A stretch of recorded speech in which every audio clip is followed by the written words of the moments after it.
The 1988-89 Pittsburgh Penguins charged into the new season with the strongest cast of talent in the club's history. Led by fifth-year sensation Mario Lemieux, the Pens would finish this year as the sixth best team in all of pro hockey.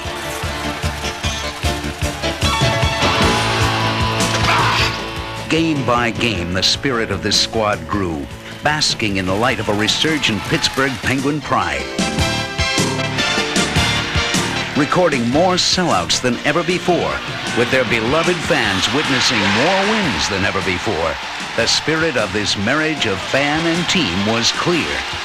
There's a team in the building.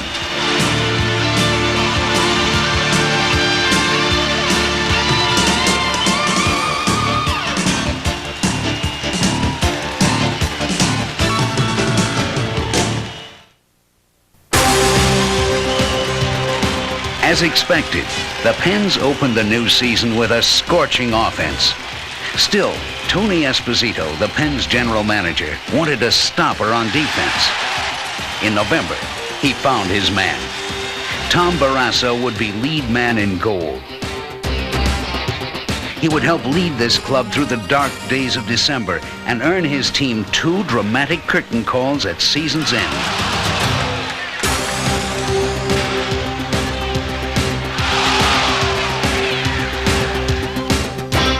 Under first-year head coach Gene Ubriaco, the Pens became plucky.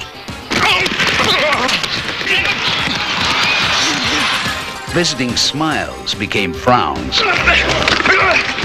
Suddenly, it seemed, the Pittsburgh Penguins were one of them. One of the high-powered Patrick Division clubs who left a black and blue calling card. Ubriaco took the reins off of 20-year-old Rob Brown and watched the second-year right wing burn NHL goalies for 49 goals and a staggering 115 points. Even more shocking is the statistic that in 118 NHL games, he had 73 goals, 4 more than Mario had in the same number of games. An all-star in 1989, Rob Brown may well be on his way to becoming the Pens' third superstar.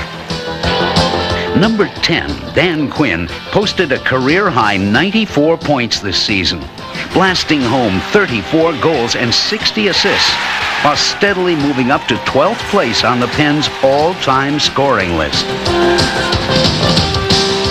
Playing opposite Mario Lemieux and Rob Brown can be intimidating. But left wing Bob Airey quietly found enough ice to record career highs in goals 26, assists 32, and points with 58. The rugged play of Jim Johnson went from steady to rock solid. Zarly Zalewski's 12 goals, 33 assists, and 45 points were all Penguin records for a rookie defenseman, earning him a spot on the NHL All-Rookie squad. And freshman teammate John Cullen scored in double figures, adding 37 assists. To Penguin fans, the improvement of this club was glaring. They shared first place in the brutal Patrick Division with the Rangers for much of the season. The team sizzled in December, and the workhorses like Johnson and Troy Looney took their lumps, but gave some too.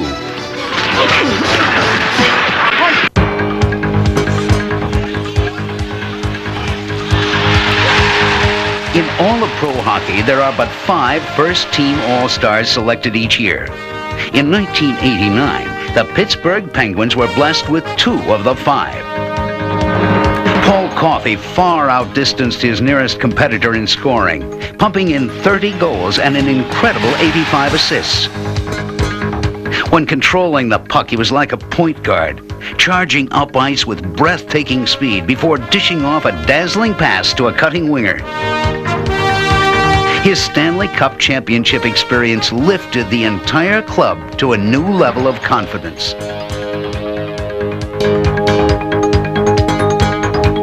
Finally, there is the man who many hockey experts feel is the greatest player in the game today, Mario Lemieux. With 85 goals and 114 assists, his 199 points again won him the Art Ross Trophy as the league's leading scorer. His list of club and league records goes on and on. One of the more notable new records he set was in a game against the New Jersey Devils on New Year's Eve, when he became the first player ever to score 5 different ways in a single game. He scored at even strength, then while shorthanded. Still in the first period, he scored on a power play. Later, in a marvelous display of patience with the puck, he scored on a penalty shot.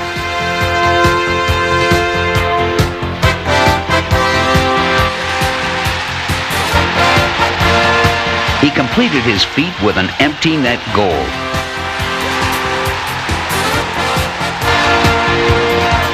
It all comes natural to me. I don't try to impress people by the way I play. I just try to make the right play at the right time, and sometimes it's a little fancy, but it works. Mario also broke Wayne Gretzky's league record for shorthanded goals with 13. Shadowed by the league's best defensive forwards every night, his feats became even more remarkable. His instincts take him where none have tread before. He is Pavarotti and Baryshnikov, touching the chords of perfection in his craft. Only time will tell if there will be another like him. For now, he is Pittsburgh's, and whether at home or on the road, they come in droves to see his gift. With Lemieux, Coffey, and Brown on fire, the club kept digging in through the marathon NHL season. For the first time in Penguin history, the team defeated every club in the league at least once in the same season. Their confidence grew with some last-second heroics. Against Chicago, short-handed, in a tie game, Dave Hannon went in all alone and came away with the game-winning goal.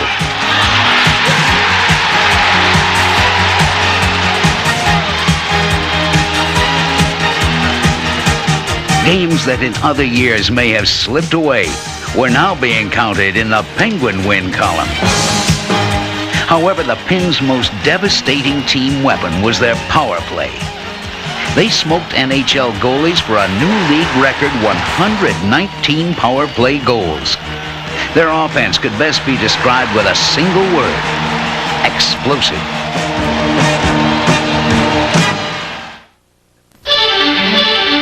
The Pittsburgh Penguins were now ready to enter the cave of the swirling monsters, the Spectrum in Philadelphia. The Pens had not survived this monument to misfortune since 1974. Penguin fans were there, and some local Pittsburgh DJs brewed up a mystical chant. Bone cross, bone cross, bone cross. Wendell Young, a Flyer castoff, knew he would have to survive a furious first period.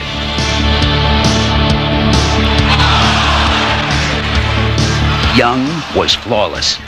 His heroics in this house of horrors inspired the Penguin team. With Mario drawing attention behind the net, John Cullen scored. Minutes later, Cullen fired a shot that Phil Bourque picked up and stuffed past a surprised Ron Hextall. It was 2-0 Pens, and the once gracious visitors turned nasty.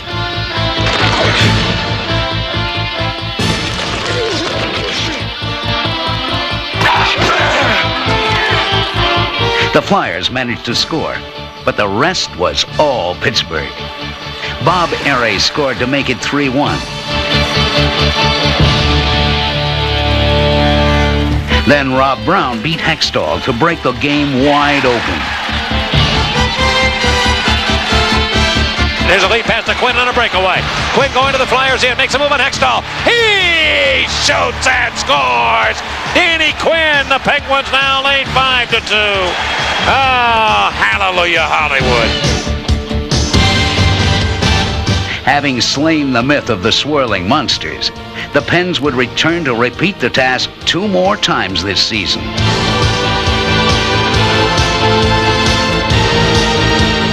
Wendell Young earned first star of the game honors and afterward talked about the significance of the victory. I think it's a big confidence builder for our team in general. Is coming into the Spectrum, taking 2 points where we haven't in like 15 years. Everybody came up big for us, and that's what it was going to take. You know, Mario played well. We had great goaltending from Wendell Young. Our defense played solid, and we scored goals at key times. Oh, I think it's a monkey off the whole city's back. I think the city doesn't need it, and we sure don't need it. And the city's getting a lot of monkeys off its back, and hopefully the Penguins are helping do that. 3 days later, the Pens and Wendell Young proved once again that they were for real. This time, Young notched 43 saves, while the Pittsburgh offense did its job. The result? They stoned the Bruins in Boston, 5-2.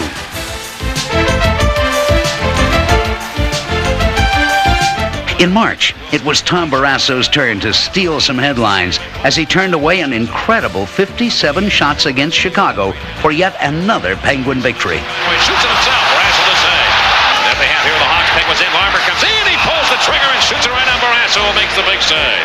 He glides it over. Here's Manson of Chicago firing right on Barrasso. Made the save, and he covers up his... Tom Barrasso could feel the confidence growing.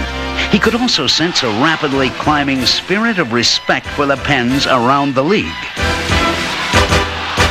This year, I think we've proven our quality as a hockey club. And I think with achieving people finally saying, well, we got to play Pittsburgh tonight, and they're a good team. I think when people start saying that, that's what gives you character. That's what, builds up your team, is the idea that now you're getting respect, and then you respect yourself even that much more. Their respect in Philadelphia surged to new heights as they battled into overtime with the Flyers in the final game of the regular season. With time running out, Philadelphia, desperate for this win, pulled Hextall for another attacker. Mario, with a flick of his wrist, ended Philly's streak of winning seasons and pushed them into a fourth-place finish. The Pens' win streak at the Spectrum was now at 2. As NHL playoff fever swept across western Pennsylvania, the Penguins seemed to adopt their city's hard work ethic as their own. When the Pens met the third-place New York Rangers in round 1, the people of Pittsburgh arrived at the Civic Arena filled with pride and confidence. Go fans, you're going to win it tonight! I think we have a good chance. I think we're going to win it. We're going to take it. It's going to be close, but I will end up winning. Oh, the electricity, you won't know until you get inside. You'll feel it, believe me. Another sellout crowd was on its feet, rewarding this team with a standing ovation. This Pittsburgh Penguin pride swept through the players, and a masterpiece unfolded in Game 1. It began with a firm message. It was now time for the veteran all-star number 77, Paul Coffey, to spread his playoff wings. His blinding slapshot was just the beginning. Coffey's 2 goals and obvious command of this game won it 3-1. It's real tough to get that first win, especially in your own building. I mean, everybody was a little bit nervous. The fans did a super job getting us into it, but it's just tough to get that first win under your belt. And if we had no win tonight, we really would have had our backs against the wall. So, one thing we've got to do is play even better than we did tonight. Every game in the playoffs, you got to better yourself. The individual's got to play better, and the team's got to play better. And if we're going to win, we're going to have to do that. They did just that as Kevin Stevens started the scoring. Brown scored 29 seconds later.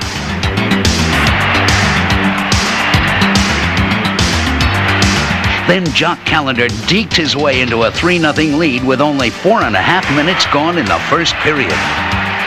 After a Rangers score, Bork buried a slap shot for a 4-1 lead. The rout was on as the Pens scored to make it 5-1, chasing Ranger goalie Bob Froese. The Rangers team was in disarray as Zarley Zalapski scored his first playoff goal.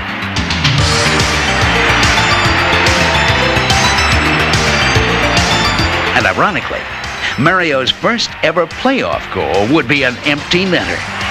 The Pens won Game 2 7-4 as their beloved fans saluted their team, sending them off to New York with a commanding 2-0 first-round lead.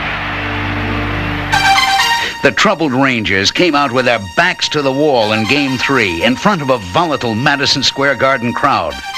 Tom Barrasso, who had been steady in Games 1 and 2, would face 95 shots in the next 2 games. He would stop 89 of them.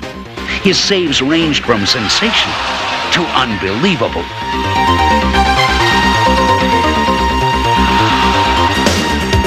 Head coach Gene Ubriaco had to know what was coming next. When Coffey fed Lemieux for the opening score, it seemed to take the steam out of the Rangers' valiant effort. Cullen and Stevens scored, and Dan Quinn tallied twice for a convincing 5-3 Penguin win.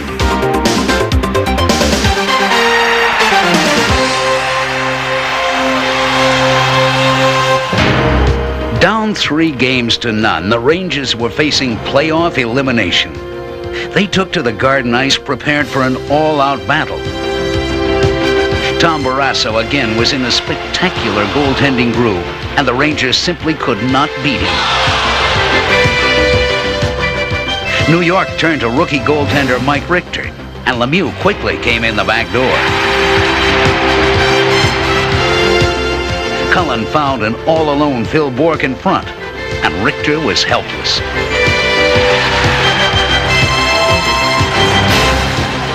The Penguins had stolen the game's momentum.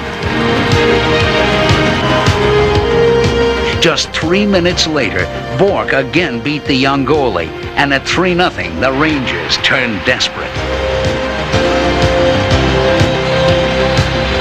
New York would score, but Mario backhanded a dandy of a pass to Brown, who was all by himself.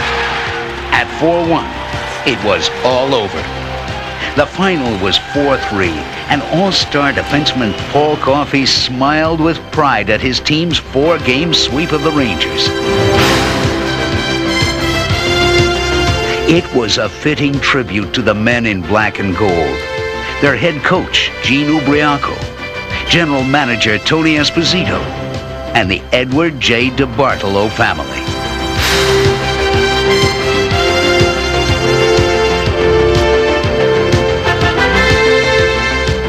Now it was back to Pittsburgh for the Patrick Division Finals.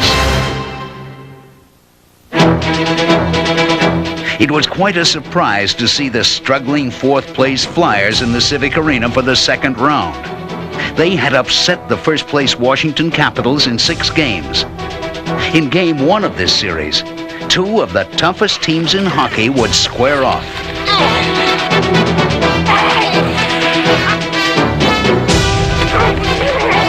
Philadelphia scored first, but Mario Lemieux tied it up on assists from Zalewski and Stevens. Philadelphia scored twice to go ahead 3-1 before Dan Quinn put one in to bring the Pens back to within 1. The comeback had just begun. 33 seconds later, Cullen stuffed one by Hextall, and it was a brand new game, 3-3. The game winner came from Rob Brown with 6 minutes left to play.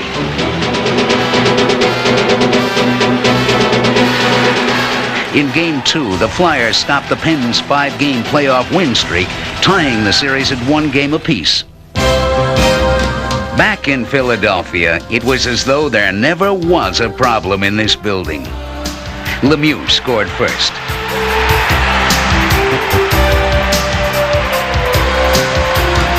Mario then found Dan Quinn, who caught goalie Ron Hextall napping.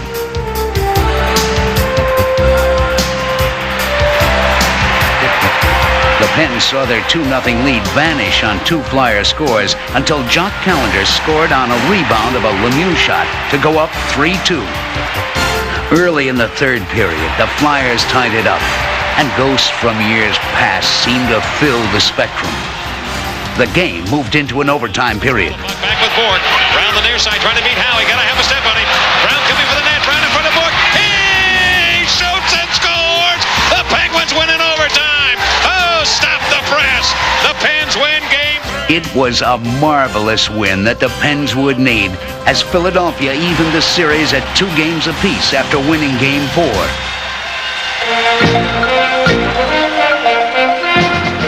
Game 5 back in Pittsburgh may well have been called Game Lemieux. Pass to Lemieux behind the defense, walks in, makes a move. He shoots and scores! Mario Lemieux just beat Hextall like a rented mule. And the Penguins lead 1-0. The circles go to there, he walks right in there, he's in front. Lemieux scores! Mario Lemieux gets his second.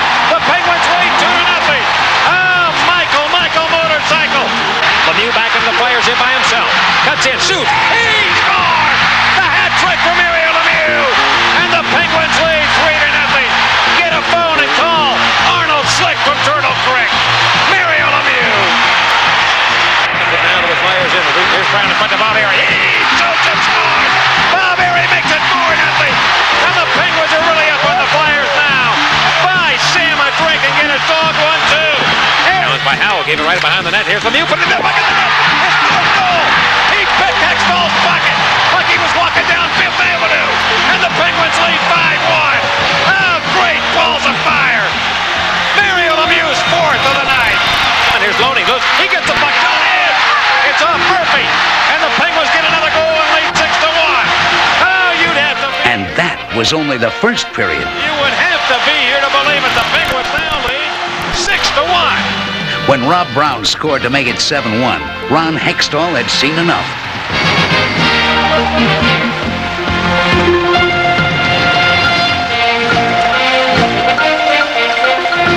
In the end, it was a record-setting victory for Mario and the Penguins. The final score read 10-7, and the 10 goals stood as a stunning reminder of the explosive offense that has become a Pittsburgh trademark.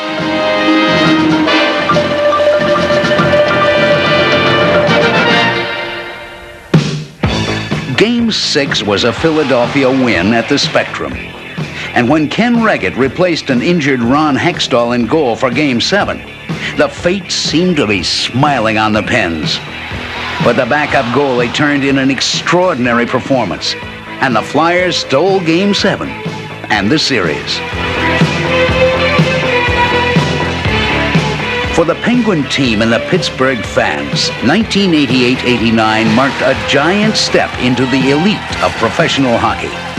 With their 6th-place overall finish, 3 All-Stars, world-class goaltending, and playoff maturity, the Pittsburgh Penguins are poised for a decade of success in the 90s.